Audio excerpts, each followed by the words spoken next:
uburyo Imana iguhuza n'uwo mukwiye kuba mwabana cyangwa se urukundo rw'ubuzima bwawe. Hari igihe ujya wicara ukibaza uti ese koko nabona narabonye urukundo rwanjye cyangwa se nanone ntabwo ndarubona. Uburyo rero Imana ibikoramo bino bintu ni uburyo rimwe na rimwe udashobora kuba wasobanukirwa, bigusaba ko wigeze kuba wabyumvaho nyine kugira ngo unabisobanukirwe. Koko rimwe na rimwe hari igihe bitaza ari ibyiyumviro cyangwa se nanone ari uko wumva neza ko nyine ari urukundo rw'ubuzima bwawe nk'uko ubibona, bikaza mu bundi buryo rimwe na rimwe utanatekereza. Niba uri umuntu wabisengeye cyane cyangwa se nanone ufite urujijo wararindiriye cyane, ndagira ngo nkubwire neza ko Imana itaguha ibyo ukeneye, ahubwo Imana iguha ibyo ubona neza ko ari iby'ingenzi n'igihe cya nyacyo kigeze. Ntabwo Imana ijye yirukanka cyangwa se ngo igendere ku byifuzo by'abantu ngo nuko abantu basenze cyane. Ushobora kwirukanka imisozi cyangwa se ugakomeza uyobagurika utigihe rwose utanumwanya, nyamaraga uw'Imana yakugeneye muri kumwe ari iruhande rwawe. Ibyo byo banza ubimenye unabyumve gutyo. Ikibazo wagakwiye kuba wibaza ubu ngubu tuvugana, wakakwiye kuba wibaza uti ese ubundi ndimo ndabona iby'Imana irimo iranyereka cyangwa se ahubwo nahisemo kuyobagurika, ntabwo ndimo ndabona ibirimo birajyamo mbere. Muri iki kiganiro rero tugiye kuba twarebera hamwe uburyo Imana iguhuza n'uwo mukwiye kuba mwazashakana ubuzima bwawe bwose. Uburyo bwa mbere ni ikintu bita Imana kuba yagutegura mbere y'uko uwo muntu agera cyangwa se akandagiza ikirenge mu buzima bwawe. Mbere y'uko Imana ikuzana rero mu mubano wawe cyangwa se mu rukundo rwawe, Imana ibanza kukunyuza ahantu kugira ngo ibanze iguforume, ibanze gukuremo ibyiyumviro n'ibitekerezo byawe. Imana impamvu ibikora gutyo nuko Imana izi neza ko urukundo rutajyanye cyane na connection cyangwa se nanone kurara amajoro muvugana. Imana irabizi neza ko urukundo atari ukwimagina ijuru ritoya nk'uko muryimagina. Imana ibizi neza ko urukundo ari intambara zitarangira. Niyo mpamvu nayo igiye iguhitiramo indwanyi yindi iribuze ko yagusanga mukarwanira hamwe.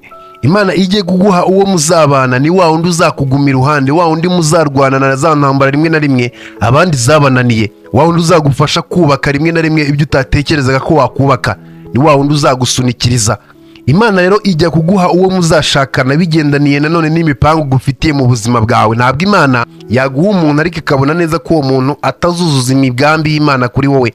Imana iguha umuntu bigendaniye n'imigambi yayo cyangwa se n'ikigushakaho mu buzima. Ntabwo Imana rero izazana umukunzi cyangwa se ngo iguhe umuntu gutyo gusa, oya, ahubwo izabanza inategure umutima wawe. Ndagira ngo rero umenye neza ko umutima wawe umeze nk'ubutaka, buriya butaka bahingamo busanzwe. Ntabwo umuhinzi azafata ikintu bita urubuto rw'iwe ngo agenda rushyire ku rutare cyangwa se rushyire munsi y'urutare yizeye neza ko urwo rubuto ruzazamuka. Oya, urwo rubuto ruzuma cyangwa se nanone ntirurakure. Bivuze neza ko rero umuhinzi kugira ngo ahinge ibihingwa bye bigende neza biramusaba ko ari buze kuba yakura amabuye mu murima ayashyire ku ruhande, namara kuyashyira ku ruhande ajye atera. Ibyo ntabwo bigendaniye rero kure n'iby'Imana ikora. Uwo muzashakana, uwo muzabana, birashoboka cyane ko arimo arastragoringa, arimo aranyura mu bihe bitamworoye, ariko none ari ukugira ngo Imana imugutegurire bya bintu ntuzabinyuremo. Buriya imigambi y'Imana ku muntu runaka ni imigambi itangaje cyane, kandi Imana ikora ibintu ikabinyuza mu buryo rimwe na rimwe uba ubona nyine bw'amafuti, uburyo ubona nawe budasobanutse. Birashoboka cyane ko rwose Imana irimo iragutegurira umuntu, ariko umuntu washenjaguritse umutima cyane akiga kwimenya, kwikunda, kwita ku byiwe, akareba nyine ibibi bishobora kuba byakangiza umubano, hanyuma umutima we akawupreparana neza, akazavuga ati ngiye kujya mu wundi mubano ariko nzi byica imibano, nzi amakosa nkora, nzi amakosa dukora. Ibyo rero mfite kuba nabyirinda mbyirinze gutya bigendaniye ku byo nabarijwemo. Usanga uwo muntu arabizi kandi koko mwanakundana ugasanga niko bigenze. Waba wibaza impamvu urwo rukundo ruramba?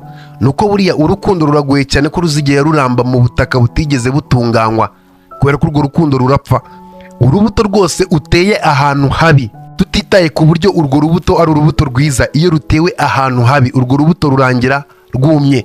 Ibyo byumvikane cyane ko rero umutima wawe ugomba kuba witeguriye icyo Imana igiye kuba yashyira mu mutima wawe cyangwa se ibyo Imana igiye kuba yaha umutima. Ibyo byugomba kuba ubyiteguye. Nimba utabyiteguriye bizagorana cyane. Abantu benshi rero hari igihe bumva neza ko ibintu byabo birimo biratinda, bakamera nk'aho wenda Imana yavuze ko batazigera bakunda, cyangwa se nanone bakavuga ati ubanza nanjye ntazigera nkunda, akabyihorera. Ariko mu by'ukuri ni uko Imana aho kugira ngo iguhe ikizakwangiza yakureka, irakureka rwose ikakurindiriza. Imana irabizi neza ko itazaguha urukundo rw'ubuzima bwawe kandi nanone ukirimo urarwana n'ibikomere bya kera byahashize hawe. Imana ntabwo yakora ayo makosa. Imana irabanza ikavura bya bindi uzi neza ko wacitse, bya bindi uzi neza ko bitashobora kuba byakuvangira, ariko mu by'ukuri binakuvangira kuruta uko ubitekereza. Ibi ngibi nimba ushaka kubyumva neza ukabisobanukirwa, turi buze kuba twafata urugero kuri Adamu. Buriya Adamu ari muri Edeni, ntabwo Adamu yari afite ikintu bita irungu cyangwa se ibindi. Oya, Adamu yari wenyine, ariko nanone atari wenyine indani muri we. Rero Imana yari ibizi neza ko Adamu ari wenyine mu busitani, ariko indani muri we atari wenyine. Ibyo bintu jya umenya kubitandukanya. Rero bivuze neza ko rero ubwo Eva yazaga mu buzima bwa Adamu, ntabwo Adamu hari icyo yaburaga cyangwa se hari ibindi bibazo yari afite, ahubwo Eva yaje akomeje kuryoshya ubuzima bwa Adamu, yaje akomeje kuba yagendera mu mujyo ubuzima bwa Adamu bwari burimo nyine, kugira ngo ibintu bikomeze kuba byaba ibyiza bireke kuba byaba bibi. Kimwe cyo nakubwira, Imana izabanza ikuzuze, numara kuba wakuzura izajya kuba yaguhuza n'undi ariko wamaze kuba wakuzura wowe ubwawe. Abantu benshi rero hari icyo batumva cyangwa se ngo basobanukirwe. Iyo usimbutse iyi season cyangwa se ibi bihe, hari igihe birangira wisanze mu mubano nawe ubwawe utiteguriye cyangwa se utari ready y'uwo mubano. Ni ahandi uza mu mubano mushyashya ariko wuzuyemo ibibazo bya kera byanze kuba byarangira. Ahangaha benshi rero bitiranya ikintu bita kuba bonyine, bakabyitiranya n'urukundo cyangwa se bakumva ko bagiye gushaka urukundo rwahe, nuko muri mwenyine, niyo mpamvu bitanatinda nabyo. Ahangaha niho rero byinshi byagaragaraga nk'aho ari amasezerano y'ubuzima bwabo, bitangira kuba byagaragara nk'aho ari uburibwe n'ububabare bw'igihe kinini. Ibi bigatandukana n'igihe warindiriye Imana igakora imirimo yayo, ukarindira igihe cya nyacyo, ukarindira season ya nyayo. Niba uri muri ibyo bihe rero ubona nta mukunzi n'umwe ugushobokera cyangwa se uwo mugerageje gukundana mwese birangira byanze, bikumva neza ko urimo urahanwa, ahubwo rindira igihe cyawe ntabwo kiragera. Imana izi buri kimwe cyose kiba ku muntu. Imana irimo iragutegura kuko izi neza ko urukundo igiye kuba yaguha ni urukundo rurenze cyane uko wabitekereza. Irimo irahindura karagiteri yawe itameze neza, ituma hatagira uwo murambana mu rukundo. Igihe nikigera izaguha ibyawe kandi uzabyishimira. Uburyo bwa kabiri rero buriya Imana izakwerekana none urukundo rw'ubuzima bwawe, ni igihe uzajya ubona inzira cyangwa se uburyo birimo biraba mu buryo nawe ubwawe utiteze, kubera ko Imana buriya ntabwo ikora ibintu kubera ko tubishaka. Natangiye nkubwira neza ko Imana ikora ibintu kubera ko ari cyo gihe cyo kugira ngo ikore ibyo bintu. Iki ni cyo gihe rero ubona umuntu arimo arapanga ngo iki gihe ngiye kuba nashakana cyangwa se nzashyingirwa kino gihe. Uriya muntu ujya umuseka uvuga ati uzashyingirwa kino gihe, ariyo ushobora kuzashyingirwa icyo gihe urimo urashyiraho. Ibyo ni ibyifuzo byawe, n'irari no kurarikira cyangwa se bigendaniye n'ibyo wumva neza ko bikwiye kuba byamera gutyo, ariko ujye witonda kubera ko hari igihe Imana ataba ari byo irimo iragupangira. Ahangaha niyo mpamvu uzajya ubona buri rukundo rwose wumva neza ko ugiye kuba wabona bitari buze kuba byakunda, ni ukubera ko buriya buri kimwe cyose Imana ikora iyo kitari mu bushake bwacyo ntabwo bikunda. Imana igenda iguha inzira cyangwa se igenda igutegura gake bigendeye ku bushake bwayo, apana ubwawe, kuko iyo hajemo bwawe birangira bitagenze neza. Niyo mpamvu rimwe na rimwe uba ufite kumva ukanategereza umugambi w'Imana ku buzima bwawe kuruta uko wakumva ko ibintu ugiye kuba wabyikorera. Imana izaguha urukundo rwawe rwa nyarwo cyangwa se urukundo wumva neza ko ukeneye, bigendaniye nanone mu gihe urimo uragendera mu nzira zayo. Ibona neza ko uri mu nzira zikwiye, icyo gihe izahita iguha urwo rukundo. Ariko nibona neza utari mu nzira zikwiye, ntabwo bizagenda neza. Nanone wumve neza ko Imana itazaha umugisha wa wundi wicariye udashaka kugira icyo akora, ahubwo Imana izaha umugisha wa wundi urimo urahiga ariko agahiga agendeye ku bushake bw'Imana, ntagendere ku bushake bwiwe cyangwa se ngo ayoborwe n'amarangamutima n'ibyiyumviro byiwe ngo yirengagize iby'Imana. Ujye wumva neza ndetse unibuke ko Imana buriya izaguha umugisha ariko wateye intambwe imwe. Niba nta ntambwe n'imwe urimo uratera, ni gute wumva ndetse ukarindira ko Imana izaguha umugisha mu gihe nawe ubwawe nta ntambwe n'imwe urimo uratera? Igihe wumva unamenye neza ko buriya umuntu wawe cyangwa se uwo muzahura ntabwo wamenye iyo muzahurira, ashobora no kuba ari mwuriya mujyi udakunze cyangwa se udashaka kuba wajyamo. Birashoboka cyane ko ari n'ahantu utigeze unatekereza, yewe ukaba utanazi neza ko aho hantu uzigera uhajya, ariko mu by'ukuri akaba ariyo ibyawe biri. Ntukajye wibeshya rero, wumve neza ko bishoboka cyane ko ufite inkuru y'uburyo urukundo rwawe ruzagenda, cyangwa se ufite inkuru y'uburyo uzahura n'uzashakana nawe. Ntabwo uyifite, kuko Imana ifite uburyo bizagenda, irabizi, yabiteguye mbere y'uko ubaho, kandi nanone iyo nkuru ni nziza cyane kuruta iyawe. Wikibeshya rero wita imbaraga cyangwa se ngo utigiye ushake kurwanya iby'Imana yateguye. Iby'Imana yateguye nibyo bigomba kuba byaba, kandi nanone ntihazagire ukubeshya ngo azi imipangu y'Imana, arayizi se, aziranye n'Imana. Wowe icara urindire ubushake bw'Imana buzaba. Icyo ugomba gukora, ntabwo ugomba kwicara hamwe ngo urindire gusa. Kora ibyo ugomba kuba wakora neza, ibindi byo bizaza bikwisangira. Iyo wizeye Imana ukanumva neza ko ugomba gushyira Imana imbere, ibindi birakunda. Ntukajye rero witesha agaciro uvuga ati nduyu ndahangaha ntacyo nakora kirenze, kubera ko ushobora gukora ibirenze cyane ahubwo no kubitekereza. Rimwe na rimwe mu buzima hari igihe uwo muzabana azaza urimo urakora iby'Imana yateganyije ko ugomba kuba wakora, kuko nanone ashobora kuba yaza ukamumenya cyangwa se nanone ntumumenye. Icyo uba ugomba gukora ni ukubiha igihe, ukarindira ko ukareba ko igihe kizagera bigakunda. Nibidakunda nyine nuko atari ibyawe, rindira ibyawe. Komeza wubahe Imana rero, nanone ukomeze utere intambwe wegera imbere, ibindi ubirekere ubisigire Imana yo nkayo. Komeza wubahe, kubera ko nimba ari igihe cy'Imana cyageze uzabibona kandi uzabyishimira. Uburyo bwa gatatu rero buriya Imana ikwereka cyangwa se guhuza n'umuntu muzabana, ni igihe umuntu muzabana uzajya ubona yongera imbaraga mu kwizera kwawe, mu byo ukora, mu byo ubarizwamo. Akaba ari umuntu uza kubyuzuza nk'uko Adamu byagenze, ntaba ari umuntu uri buze kuba yashyira icyuho mu bikorwa byawe. Imana nayo buriya irabizi ko urukundo no gukundana atari ibijyanye n'amarangamutima gusa, ahubwo bijyanye cyane n'iterambere no kugira hamwe uva no kugira ahandi uri buze kuba wakerekeza.